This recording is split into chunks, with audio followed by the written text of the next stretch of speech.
29 जून सोमवती पूर्णिमा पर चुपचाप इन 3 वृक्षों को छू कर आ जाना, छप्पर फाड़ कर होगी। धन वर्षा कंगाल भी बनेगा, धनवान इतनी धन दौलत आएगी कि संभाल नहीं पाओगे, जन्मों जन्मांतर की गरीबी तत्काल हो जाएगी। दूर विश्वास नहीं तो 29 जून सोमवती पूर्णिमा के दिन प्रैक्टिकल करके देख लेना। भक्तों, आज के इस वीडियो में हम जिन चमत्कारी देव वृक्षों के बारे में बात करने वाले हैं, उन देव वृक्षों में सोमवती पूर्णिमा के दिन स्वयं भोलेनाथ जी का वास होता है और ये वृक्ष आपके घर के आसपास ही बड़ी आसानी से मिल जाएंगे। इन देव वृक्षों के बारे में स्वयं महादेव ने अपने प्रिय भक्त रावण को बताया है कि कोई भी व्यक्ति सही समय पर, सही मुहूर्त पर, सही क्रिया अनुसार 29 जून सोमवती पूर्णिमा के दिन इस वृक्ष को छूकर चुपचाप आ जाता है तो उसके घर में स्वयं महादेव का आशीर्वाद हो जाता है और उसके जीवन में चल रही गरीबी, दुख, कष्ट सब समाप्त हो जाएंगे। जन्म जन्मांतर की गरीबी तत्काल दूर हो जाएगी। आपका भाग्य 7वें आसमान पर होगा। जहां भी जाओगे धन दौलत आपके पीछे पीछे आएगी। तो फिर आपसे एक छोटा सा अनुरोध है कि वीडियो को पूरे देखें, तभी लाभ की प्राप्ति हो सकती है। इसलिए इस वीडियो को पूरा देखें। यदि आज आपने वीडियो को बीच बीच में देखा, काट काट कर देखा, तो जीवन में आपको कभी भी सफलता हासिल नहीं होगी और आप पूरे साल परेशान ही रहोगे। आप साथ ही भक्तों, इस वीडियो में हम आपको ऐसे पेड़ बताएंगे जिन्हें छूने मात्र से आपकी गरीबी तत्काल दूर हो जाएगी। जी हाँ भक्तों, माँ लक्ष्मी की आप पर ऐसी कृपा होगी कि आने वाले समय में आप धनवान बन जाओगे। भक्तों, अगर आप 29 जून सोमवती पूर्णिमा के दिन ये जो पेड़ हम आपको बताएंगे, उन पेड़ों को छूने मात्र से आपकी गरीबी दूर हो जाएगी। भक्तों, इस बार सोमवती पूर्णिमा कई वर्षों बाद विशेष संयोग में आई है। तो जिन वृक्षों के बारे में हम आपको बताने वाले हैं, अगर आप उन्हें हमारे बताए अनुसार सही समय और शुभ मुहूर्त देखकर छू लेते हैं तो यकीन मानिए आपके जीवन में कुछ दिनों बाद धन की वर्षा होने लगेगी। फिर आपके जीवन में आपको उन्नति करने से कोई नहीं रोक पाएगा। आपकी हर मनोकामना पूरी होगी, खुशियों से भर जाएगा आपका घर। यदि आप 29 जून सोमवती पूर्णिमा के दिन इन देव वृक्षों को छू लेते हो तो तीनों देव ब्रह्मा विष्णु महेश का आपको आशीर्वाद मिल जाएगा। इसीलिए भक्तों, इस वीडियो को पूरा देख लीजिए। तो चलिए जानते हैं कि कौन से ऐसे पौधे हैं जिनको 29 जून सोमवती पूर्णिमा के दिन छू कर आ जाना है। लेकिन उससे पहले अगर आप इस चैनल पर नए हैं तो चैनल को सब्सक्राइब करके वीडियो को एक लाइक जरूर करें। साथ ही आप अपनी राशि या अपने शुभ नाम को कमेंट बॉक्स में जरूर डाल दें, क्योंकि हम आपकी राशि से जुड़ा भाग्य भी बताते हैं और भाग्य में चल रही परेशानियों को तत्काल दूर करने के लिए आसान से आसान उपाय भी बताते हैं। इसलिए आप अपनी राशि कमेंट बॉक्स में जरूर डाल दें। तो चलिए भक्तों, वीडियो को शुरू करते हैं। देखिए भक्तों, हमारी हिंदू संस्कृति में कई तरह के पौराणिक मान्यताओं को महत्व दिया गया है कि कई ऐसे पेड़ पौधे कई होते हैं जो कि देव वृक्ष कहे गए हैं और काफी शुभ भी माने गए हैं। प्रकृति में मौजूद कई ऐसे पेड़ पौधे होते हैं जो कि हमारे जीवन में चल रही परेशानियों को दूर कर देते हैं। खास बात यह है कि पेड़ पौधे की न सिर्फ लोग पूजा करते हैं बल्कि औषधि के रूप में भी प्रयोग करते हैं। ये कई प्रकार की बड़ी से बड़ी बीमारी को ठीक करते हैं और वेद पुराणों में भी कई प्रकार के पेड़ पौधों का उल्लेख है। भक्तों, यदि आप भी 29 जून सोमवती पूर्णिमा को इन वृक्षों को छू लेते हो तो आपको महादेव का ऐसा आशीर्वाद मिलेगा जिससे कि आपके जीवन की समस्त परेशानियां दूर हो जाएंगी। भक्तों, ज्योतिष मान्यताओं के अनुसार इस सोमवती पूर्णिमा पर स्वयं भगवान भोलेनाथ इस चमत्कारी पौधे पर विराजमान रहेंगे, जिसकी बात आगे हम इस वीडियो में करने वाले हैं। और अगर आप इन खास पेड़ों को हमारे बताए अनुसार इनको छू कर आ जाते हैं तो इसी से आपका बेड़ा पार हो जाएगा और उसी वक्त तीनों देव ब्रह्मा विष्णु महेश का आशीर्वाद आपको तुरंत मिल जाएगा। फिर आपको धनवान बनने से स्वयं विधाता भी नहीं रोक पाएंगे। तो भक्तों, उन चमत्कारी वृक्षों को बताने से पहले हम आपको सोमवती पूर्णिमा के बारे में जानकारी दे देते हैं ताकि आपको उन देव वृक्षों को छूने के लिए सही शुभ मुहूर्त का पता लग जाए। आइए जानते हैं सोमवती पूर्णिमा की सही डेट टाइम का शुभ मुहूर्त पुण्य काल के बारे में। पंचांग के अनुसार ज्येष्ठ मास की शुक्ल पक्ष की पूर्णिमा तिथि 29 जून को सुबह 3:06 से शुरू होगी और इस तिथि का समापन 30 जून को सुबह 5:26 पर होगा। इसीलिए उदया तिथि के अनुसार इस बार 29 जून सोमवार के दिन ज्येष्ठ पूर्णिमा तिथि मनाई जाएगी।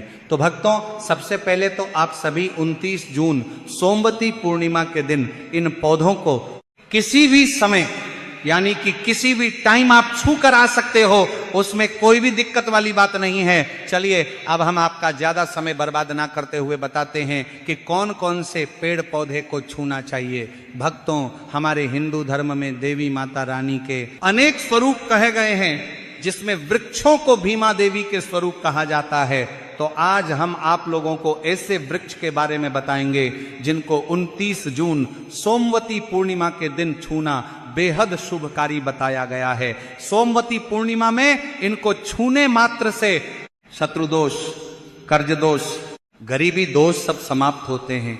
सोमवती पूर्णिमा का दिन भगवान भोलेनाथ को प्रसन्न करने के लिए सबसे उपयुक्त दिन माना जाता है।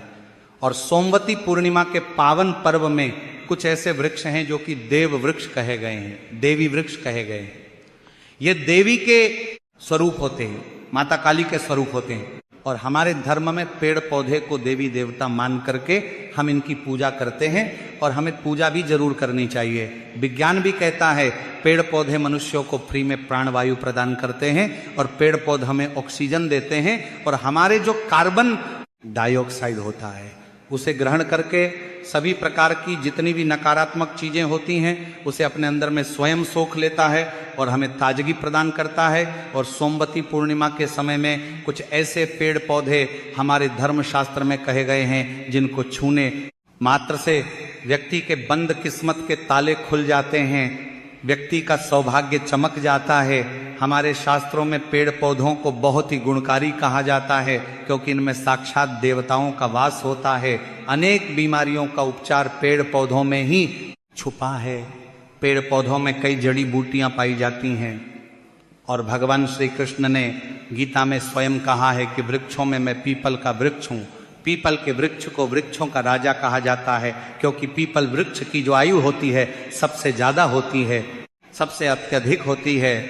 पीपल वृक्ष सर्वशक्तिमान होता है, पूजा पाठ में अत्यधिक इसका महत्व होता है। तो चलिए आज हम आप लोगों को 29 जून सोमवती पूर्णिमा में छुए जाने वाले वृक्ष के बारे में बताएंगे। तो कमेंट में हर हर महादेव अवश्य लिख दीजिए, क्योंकि जब भगवान भोलेनाथ का नाम लिखा या बोला जाता है तो भगवान भोलेनाथ उस व्यक्ति से बहुत ही जल्दी प्रसन्न हो जाते हैं।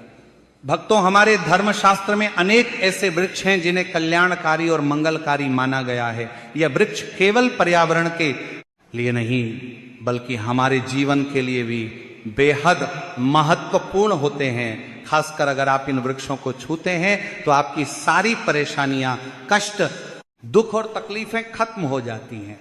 सोमवती पूर्णिमा के दिन जो कि 29 जून को है, इन वृक्षों का असर कई गुना बढ़ जाता है। इस दिन शक्ति धरती लोक में आ जाती है, और इस दिन हर वस्तु में प्राण और चेतना का संचार होता है। जब यह शक्ति पूरे ब्रह्मांड में फैली होती है तो जितने भी पेड़ पौधे, जीव जंतु और चल अचल वस्तुएं हैं, सब में शक्ति जागृत हो जाती है। इस विशेष समय में अगर आप देवी स्वरूप कहे गए पेड़ पौधों को जाकर छू लेते हैं तो आपके जीवन के सारे दुख, कष्ट, रोग और परेशानियां समाप्त हो जाती हैं।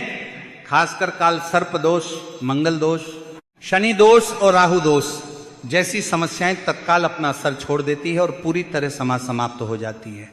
भक्तों, आज हम आपको 4 से 5 देव वृक्षों के बारे में बताने वाले हैं जिन्हें हमारे धर्म शास्त्र में बहुत महत्वपूर्ण माना गया है। ये चारों वृक्ष आपके जीवन में सुख, समृद्धि और खुशहाली लाने के लिए बेहद प्रभावशाली होते हैं। इसलिए इस वीडियो को ध्यान से देखना, क्योंकि अगर आपने इसे बीच में काट कर देखा तो बाद में आपको पछताना पड़ सकता है। 29 जून सोमवती पूर्णिमा का पर्व ऐसा है जब आपको लंबी लंबी पूजा पाठ करने की जरूरत नहीं होती है। बस अगर आप इन विशेष वृक्षों को सोमवती पूर्णिमा के दिन सही तरीके से छू लेते हैं और का आशीर्वाद लेते हैं तो गरीबी खत्म हो सकती है। ये वृक्ष इतने शक्तिशाली होते हैं कि आप अपनी आंखों से इनका असर देख सकते हैं। और खास बात यह है कि ये सारे देव वृक्ष आपके आसपास आसानी से मिल सकते हैं, तो आप इन्हें अपने घर के पास से ही ढूंढ सकते हैं। अब वीडियो में आगे बढ़ने से पहले अगर आपने अभी तक कमेंट बॉक्स में हर हर महादेव नहीं लिखा है तो कृपया हर हर महादेव जरूर लिखें और वीडियो को लाइक भी अवश्य ही करें। तो भक्तों, अब हम बात करते हैं कि कौन से वे 3 वृक्ष हैं जिन्हें हमें सोमवती पूर्णिमा के दिन छूकर आना चाहिए। ये वृक्ष ना सिर्फ आपके जीवन को खुशहाल बनाते हैं, बल्कि आपकी गरीबी और दुख दर्द को भी समाप्त कर देते हैं। इसलिए हम चाहेंगे कि आप सब सोमवती पूर्णिमा को इन वृक्षों की पूजा जरूर करें और इन्हें छुएं, क्योंकि इस दिन इन वृक्षों की पूजा करने से आपको अनगिनत लाभ मिल सकते हैं। चलिए भक्तों, अब हम जानते हैं कि वे देव वृक्ष कौन से हैं जिन्हें छूने से हमारी गरीबी खत्म हो जाती है और जीवन में सुख समृद्धि का आगमन होता है। पहला वृक्ष है बेल का वृक्ष, जिसे हम खासतौर पर पूजा में इस्तेमाल करते हैं। सोमवती पूर्णिमा के दिन बेल का पेड़ सबसे महत्वपूर्ण माना जाता है। भगवान शिव को बेल के पत्ते अत्यंत प्रिय हैं और उन्हें शिवलिंग पर बेल पत्र अर्पित करने से विशेष पुण्य की प्राप्ति होती है। बेल का पेड़ शिव के पूजन के लिए अत्यधिक पवित्र माना जाता है। बेल के पत्तों का उपयोग भगवान शिव के पूजन में विशेष रूप से किया जाता है। बेल का वृक्ष माता पार्वती के पसीने से उत्पन्न हुआ और स्कंद पुराण के अनुसार यह वृक्ष देवी स्वरूप माना गया है, यानी यह नवदुर्गा के स्वरूप हैं। स्कंद पुराण की कथा में कहा गया है कि बेल वृक्ष की जड़ में, गिरजा तनों में, माहेश्वरी शाखाओं में, दक्षिणायनमों में, माता पार्वती फलों में, कात्यायनी फूलों में गौरी और इस वृक्ष के संपूर्ण शरीर में मां लक्ष्मी जी का वास होता है। माता पार्वती के पसीने से उत्पन्न होने के कारण यह पेड़ कई देवी देवताओं का स्वरूप माना जाता है। इसलिए यह वृक्ष धार्मिक रूप से अत्यंत महत्वपूर्ण है।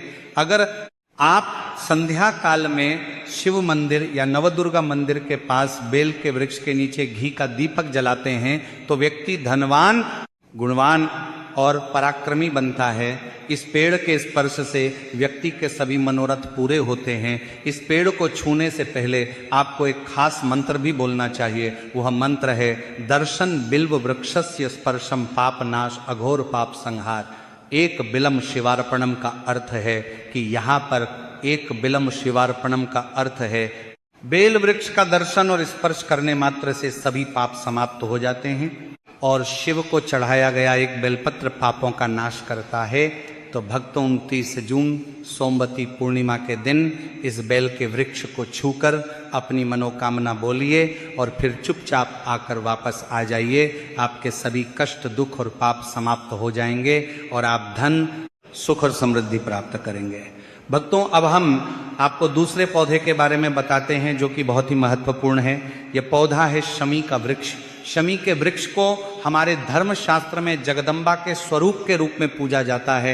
यह स्वयं माँ जगदम्बा का स्वरूप है और इस पर माँ जगदम्बा साक्षात विराजमान रहती हैं। अगर आप 29 जून सोमवती पूर्णिमा के दिन संध्या काल में शमी के वृक्ष के नीचे धूप और दीपक जलाते हैं तो आपकी सारी परेशानियां और कष्ट दूर हो जाते हैं। इसके अलावा शमी की जड़ में सिंदूर डालने से व्यक्ति को अच्छे स्वास्थ्य की प्राप्ति होती है। जो लोग लंबे समय से बीमार हैं उनके लिए यह एक बहुत अच्छा उपाय है। यदि आपके घर में कोई सदस्य लंबे समय से बीमार पड़ा है तो आप उस व्यक्ति के शरीर से 7 बार सिंदूर उतारकर शमी की जड़ में आप डाल सकते हैं। इससे उनके रोग जल्दी ठीक हो जाएंगे। इसके अलावा यदि आप बीमारी से बचना चाहते हैं और निरोग रहना चाहते हैं तो शमी की जड़ में सिंदूर डालने से ही आपका रोग नाश कर सकता है। आपको 29 जून सोमवती पूर्णिमा के दिन शमी के वृक्ष को छूकर अपनी मनोकामना बोलनी है। जब आप इसे करेंगे तो आप देखेंगे कि आपकी मनोकामना पूरी हो जाएगी और आपकी दरिद्रता समाप्त हो जाएगी। इस दिन शमी के वृक्ष के प्रभाव से आपको अपार लाभ मिल सकता है। तो इस सोमवती पूर्णिमा पर शमी के वृक्ष का आशीर्वाद लेकर अपने जीवन में खुशहाली और समृद्धि लाएं। भक्तों, अब हम बात करेंगे तीसरे वृक्ष की, जिसे देव वृक्ष भी कहा जाता है। यह वृक्ष पारिजात का वृक्ष समुद्र मंथन से उत्पन्न हुआ था और इसे देवराज इंद्र के नंदन वन में स्थापित किया गया था। बाद में भगवान श्री कृष्ण ने इस वृक्ष को मानव कल्याण के लिए धरती पर लाया था। यह वृक्ष लक्ष्मी का स्वरूप माना जाता है क्योंकि माता लक्ष्मी भी समुद्र मंथन से उत्पन्न हुई है। यह माना जाता है कि अगर किसी व्यक्ति के शरीर में थकान या पीड़ा हो या व्रत के दौरान परेशानी हो तो शाम के समय पारिजात के वृक्ष को छूने से ये सारी परेशानियां दूर हो जाती हैं। तो भक्तों, आप सभी 29 जून सोमवती पूर्णिमा के दिन जब भी समय मिले इस वृक्ष को छू सकते हैं और विशेष लाभ प्राप्त कर सकते हैं। अगर आप इस वृक्ष के नीचे 29 जून सोमवती पूर्णिमा के दिन घी का दीपक जलाते हैं और इसकी जड़ में थोड़ा सा सिंदूर डालते हैं तो आपके सभी प्रकार की मनोकामनाएं पूरी हो सकती हैं। लेकिन आपको एक प्रार्थना जरूर करनी है, वह प्रार्थना है, हे पारिजात वृक्ष आप देवी स्वरूप है, कृपया हमारी सारी परेशानियां दूर करें, हमारे घर में लक्ष्मी का वास हो, पितृदोष, गृह दोष, लक्ष्मी दोष समाप्त हो, कृपया हमारे जीवन में समृद्धि और सुख की वर्षा करें। यदि आपके घर में धन का आगमन कम हो रहा है और पैसे का व्यर्थ खर्च हो रहा है तो आप पारिजात के 5 फूल लेकर उन्हें अच्छे से सुखाकर एक पीले कपड़े में बांधकर तिजोरी में रख सकते हैं। ये उपाय मंगलवार के दिन या सोमवती पूर्णिमा के दिन जरूर करें, इससे आपके घर में धन की वर्षा होगी और आर्थिक स्थिति बेहतर होगी। तो अगर आपके जल्दी धनवान बनना चाहते हैं या आपकी कोई अधूरी कामना है तो इन 3 वृक्षों के बारे में बताए गए उपाय जरूर करें। खासकर यदि आप तीनों वृक्षों को छूते हैं तो आपकी मनोकामनाएं पूरी होने से कोई भी शक्ति आपके रास्ते में नहीं आ पाएगी। 29 जून सोमवती पूर्णिमा के दिन इन उपायों को जरूर करें। यह उपाय आपके जीवन को संवार सकते हैं, आपके कष्ट दूर कर सकते हैं और आपकी किस्मत को चमका सकते हैं। भक्तों, अब अगले वृक्षों को बताने से पहले आपसे हम एक रिक्वेस्ट करते हैं कि अगर आप हमारे चैनल पर नए हैं तो चैनल को सब्सक्राइब करें, वीडियो को लाइक करें और अपनी राशि कमेंट बॉक्स में डालें, क्योंकि हम आपकी राशि से जुड़े भाग्य और समस्याओं के उपाय भी बताते हैं। तो अपनी राशि कमेंट बॉक्स में डालकर अपने भाग्य को जागृत करें। भक्तों, अब अगला पेड़ है जिसे आपको 29 जून सोमवती पूर्णिमा के दिन छू कर आना है, वह है पीपल का पेड़। पीपल का पेड़ हिंदू धर्म में बहुत ही पवित्र और शुभ माना जाता है। इसे विशेष रूप से भगवान शिव और विष्णु दोनों से जोड़ा जाता है। पीपल के पेड़ की पूजा करने से पापों का नाश होता है और पुण्य की प्राप्ति होती है। सोमवती पूर्णिमा के दिन पीपल के पेड़ के नीचे बैठकर ध्यान करें और वहां सफाई रखें। पीपल के नीचे दीपक लगाना और पूजा करना विशेष रूप से लाभकारी माना जाता है। पीपल के पत्तों को शिवलिंग पर अर्पित किया जा सकता है। पीपल के वृक्ष के नीचे 108 बार ओम नमः शिवाय का जाप करते हुए प्रणाम करें। इसके बाद वहां दीप जलाकर पूजा अर्चना करें। ध्यान रखें कि पीपल के पेड़ के नीचे कभी भी रात को सोना नहीं चाहिए, क्योंकि इसे अपवित्र माना जाता है। भक्तों, अब अगला देव वृक्ष है जिसे आपको सोमवती पूर्णिमा के दिन छू कर आना है, वह है वट वृक्ष। वट वृक्ष हिंदू धर्म में विशेष रूप से महिलाओं के लिए महत्वपूर्ण है। यह पेड़ समृद्ध सुख और आशीर्वाद का प्रतीक माना जाता है। वट वृक्ष को अक्सर भगवान शिव और पार्वती की संयुक्त पूजा से जोड़ा जाता है। सोमवती पूर्णिमा के दिन इस वृक्ष के पास जाना और उसकी पूजा करना बेहद शुभ होता है। वट वृक्ष के नीचे दीपक लगाकर पूजा करें। वट वृक्ष के चारों ओर परिक्रमा करना बहुत शुभ होता है। वट वृक्ष की जड़ में दूध और पानी अर्पित करें और वहां भगवान शिव का ध्यान करते हुए ओम नमः शिवाय का जाप करें। वट वृक्ष की पूजा के दौरान उसकी शाखाओं और तने को भी प्रणाम करना चाहिए, क्योंकि यह वृक्ष की जीवन और समृद्धि का प्रतीक है। वट वृक्ष के पत्ते भी भगवान शिव को प्रिय होते हैं, अतः वट के पत्तों को शिवलिंग पर अर्पित करना शुभ माना जाता है। भक्तों, अब अगला पेड़ है जिसे आपको सोमवती पूर्णिमा के दिन छू कर आना है, वह है नीम का पेड़। भक्तों, नीम का पेड़ विशेष रूप से स्वास्थ्य और शुद्धता का प्रतीक है। इस पेड़ के पत्ते और छाल औषधीय गुणों से भरपूर होते हैं और ये शरीर की शुद्धि के लिए उपयोगी होते हैं। नीम के पेड़ के पास जाकर उसकी पूजा करें। नीम के पत्तों को शिवलिंग पर अर्पित करने से पुण्य की प्राप्ति होती है। नीम के पेड़ की छाल और पत्तों को पानी में डालकर स्नान करना भी शुद्धता और स्वास्थ्य का प्रतीक माना जाता है। नीम के पेड़ की पूजा करते समय ओम नमः शिवाय का मंत्र जाप करें। यह मानसिक शांति और पापों से मुक्ति दिलाने में सहायक होता है। नीम के पेड़ की पूजा करते समय पत्तों का सेवन भी शारीरिक शुद्धि के लिए किया जा सकता है, लेकिन ध्यान रखें कि इसका सेवन सीमित मात्रा में करें। अब अगला पेड़ है जैसे आपको सोमवती पूर्णिमा के दिन छू कर आना है, वह है आम का पेड़। आम का पेड़ भी हिंदू धर्म में महत्वपूर्ण और शुभ माना जाता है। आम के पेड़ की पूजा सोमवती पूर्णिमा के दिन करने से व्यक्ति को सुख, समृद्धि और आशीर्वाद मिलता है। आम के पेड़ के पास जाकर उसकी पूजा करें और भगवान शिव का ध्यान करें। आम के पत्तों को शिवलिंग पर अर्पित करें और ओम नमः शिवाय का मंत्र जाप करें। आम के पेड़ को शिव के पूजन में विशेष रूप से उपयोग करें, क्योंकि यह पेड़ शुभ और समृद्धि का प्रतीक माना जाता है। भक्तों, अगर आपको हमारी वीडियो पसंद आई हो तो कृपया इसे लाइक जरूर करें, और अगर आप हमारे चैनल पर नए हैं तो चैनल को सब्सक्राइब जरूर करें। धन्यवाद।